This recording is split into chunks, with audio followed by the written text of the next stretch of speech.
A very good evening and welcome to the weather desk. Now the satellite image is showing us quite some activity here over the tropical region, but of course over the extreme northern parts we've got clear skies, and of course in the SABC region we have lots of clear skies. But underneath those clear skies we're now seeing some strong winds, especially over the central interior, starting in the Northern Cape, including the Free State. This is starting tonight, and tomorrow all these strong winds are just moving towards the eastern parts, but still continuing over the Western Cape. But not only do we have strong winds there in the eastern and Western Cape, but we also have these light rains, as you can see them, pushed by the low pressure cell and just moving eastwards. You're expecting them to start in the Western Cape early on in the day, and then spreading eastwards towards the Eastern Cape later on tomorrow. But nonetheless, it's a cloudy day for most of the southern coastline provinces. From the interior, including the eastern parts, we're expecting to see dry conditions, windy conditions, and of course clear skies here in places such as Gauteng and much of the eastern part of the country. Otherwise, in the SADC region, our neighboring countries expecting clear skies and of course warmer temperatures.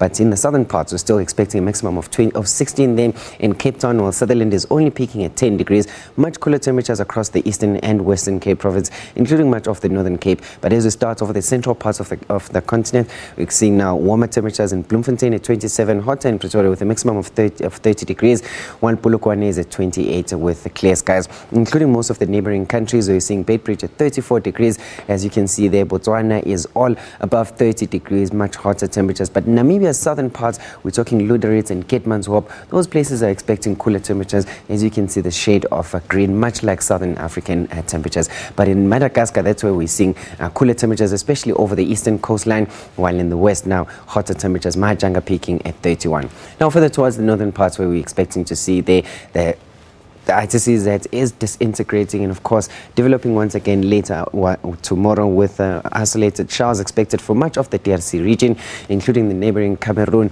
and of course much of the neighboring countries. Looking at the temperatures now, it's a cool day for Kenya's interior with a maximum of 23 in Nairobi, while along the coastal areas there's a possibility of rain, isolated showers possible in Mombasa with a maximum of 28, while Dar es Salaam and Zanzibar both peaking at 31 degrees. Much of the interior is also receiving hotter temperatures. As you can see, the shade of orange, Kinshasa at 32. Further towards the north, that's where we're still seeing isolated showers, especially over the southern parts of Sudan, including of course neighboring countries such as Chad, going towards Niger for tomorrow. But much of the extreme northern parts, especially the northern coastline, we're seeing hotter temperatures, clear skies there. As you can see, your temperatures peaking at about 43 there in Luxor, while along the coastal areas, Alexandria and Cairo peaking at 37, while Baghdad is at 46. Clear skies expected for most of the Middle East for tomorrow. Riyadh peaking at 44, while the dry interior over North Africa brings about even hotter temperatures. Now in West Africa, the rains are spreading further towards the northern parts and towards the interior of Mali and of course most of the West African countries. As you can see now, most of the rain is of course forecast over the extreme western parts. That's where we're expecting even lower temperatures. Conakry peaking at 28, while over the interior we're seeing maximum temperatures of 33 there in Niamey, and Jamia peaking at 30, and starting including Abuja over the interior, expecting a maximum of 29 with the possibility of rain. I'll leave your weather here for now, but of course wherever you go, take your weather with you.